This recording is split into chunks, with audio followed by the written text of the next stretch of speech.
Berita Misi Dewasa, Triwulan 3, tahun 2020, bersama saya, Pendeta Rafael Rayarua, dengan judul Ibu Pembunuh, Sabat yang ke-12, tanggal 19 September, dari Guinea, yang dikisahkan kembali oleh Maria, 29 tahun.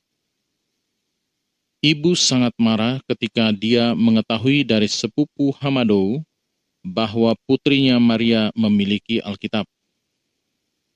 Ibu telah membesarkan Maria dalam agama dunia non-Kristen di negara Afrika Barat, Guinea, dan dia tidak ingin Maria menjadi seorang Kristen. Ibu berjalan ke rumah Maria di Conakry. "Di mana Alkitabmu?" dia menuntut. "Ada di kamar saya," kata Maria. Ibu masuk ke dalam kamar. Dia mencari kemana-mana, tetapi tidak bisa menemukannya. "Saya tidak melihat Alkitab dimanapun," katanya. Maria melihat ke kamar tidur. Alkitab berada dengan jelas di atas meja. Sabat berikutnya, Maria pergi ke gereja Masehi Advent hari ke-7 untuk kunjungan kedua. Akibatnya, ia bolos bekerja di toko besar yang ia miliki. Ibu tidak mengerti mengapa dia tidak bekerja. "Kemana kamu pergi?" tanyanya. "Aku ada di gereja," jawab Maria.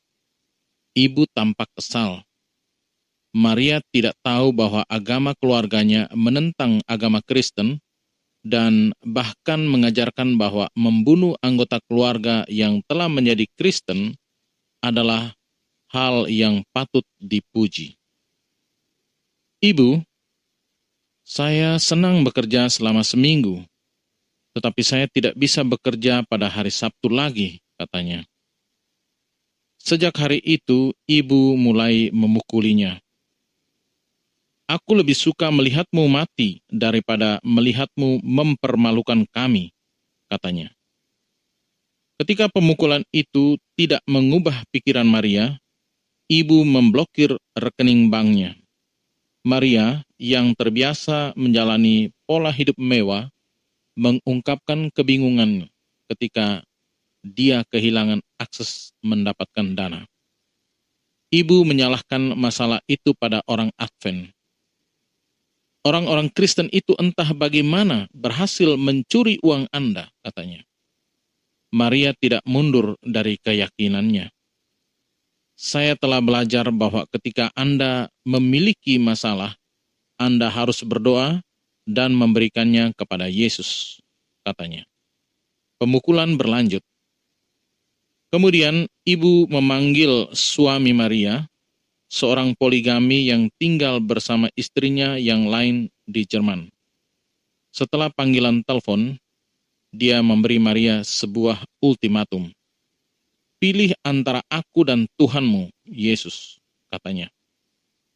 "Izinkan saya mengajukan pertanyaan," kata Maria. "Bisakah kamu meninggalkan Tuhan karena aku?" "Tidak mungkin," katanya. "Lalu mengapa kamu meminta saya untuk memilih antara kamu dan Tuhan saya, Yesus?" Setelah itu, dia menolak untuk menjawab telepon ketika Maria menelpon. Ketika ibu melihat Maria masih memegang teguh imannya, dia mengumumkan langkah-langkah drastis. "Putriku, karena kamu tidak mendengarkan aku harus membunuhmu," katanya. Beberapa hari kemudian, dia datang ke rumah Maria dan menyiapkan sup favorit. Tanpa diketahui Maria, rebusan itu mengandung racun yang mematikan. Ketika sup sudah siap, ibu meminta Maria untuk membawa panci ke meja. Maria lapar, tetapi dia ingin mandi dulu. Dia berjanji untuk makan sesudahnya dan ibu pergi. Saat Maria mandi, seekor kucing muncul entah dari mana dan melompat ke atas meja, menjatuhkan pot ke lantai. Maria tidak memiliki kucing.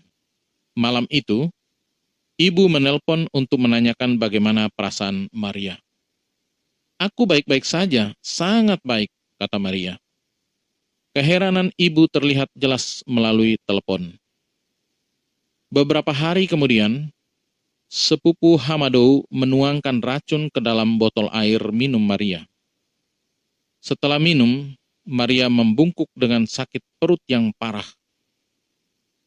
Hamadou melihat penderitaannya dan memberitahu Maria apa yang telah dia lakukan. Maafkan aku, katanya.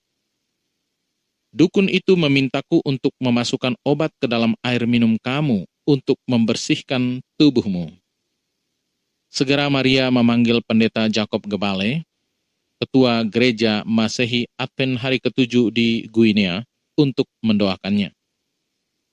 Dia datang ke rumahnya dan memberikannya 5 pil arang. 30 menit kemudian dia muntah. Sang dukun memanggil malam itu untuk mencari tahu apakah Maria sudah mati. Dia terkejut mendengarnya menjawab telepon. Ibu meminta sepupu lain untuk membantu. Dia tiba di rumah Maria dengan 2 teman dan jarum suntik penuh racun. Setelah mengirim pembantu rumah tangga untuk suatu tugas, dia menyuntikkan Maria di lengan kiri dan melarikan diri. Pembantu rumah tangga tidak pergi jauh keluar rumah karena dia lupa ponselnya. Dia menemukan Maria pingsan di lantai dengan jarum suntik tergeletak di dekatnya. Mengetahui bahwa Maria dan pendeta Jacob adalah teman dan dia memanggilnya untuk meminta bantuan. Pendeta dan 2 penatua gereja membawa Maria ke kantor gereja dan berdoa untuknya. Maria muntah dan pulih. Maria tidak ragu bahwa Yesus melindungi anak-anaknya. Dia bisa menyelesaikan krisis karena dia tahu krisis sebelum terjadi, katanya. Mazmur 68 ayat 20 mengatakan, "Terpujilah Tuhan, hari demi hari Ia menanggung bagi kita, Allah adalah keselamatan kita." Bagian dari persembahan Sabat ke-13 Triwulan ini akan membantu membangun Kobaya Academy, sekolah K-12 di Conakry, Guinea. Demikianlah bacaan berita misi dewasa kali ini. Tuhan Yesus memberkati.